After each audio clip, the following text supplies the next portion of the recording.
Parah banget. Ikut acara bukber, tapi dia sendiri nggak puasa. Emang ada orang kayak gini? Jangan di tag ya, ntar orangnya tersinggung lagi. Boleh aja ikut acara bukber, justru nambah kerukunan ya. Tapi kalau kamu atau temen kamu mungkin ada nih, mudah-mudahan nggak ada, ikut acara bukber, ternyata dia sendiri nggak puasa. Ini khusus laki-laki ya. Kalau perempuan kan mungkin ada yang lagi head gitu kan.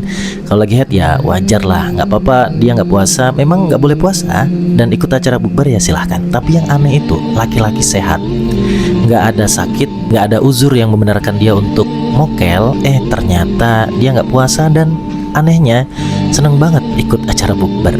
Ini konsepnya gimana ini? Padahal 1 hari nggak puasa di bulan Ramadan ini rugi banget. Kenapa?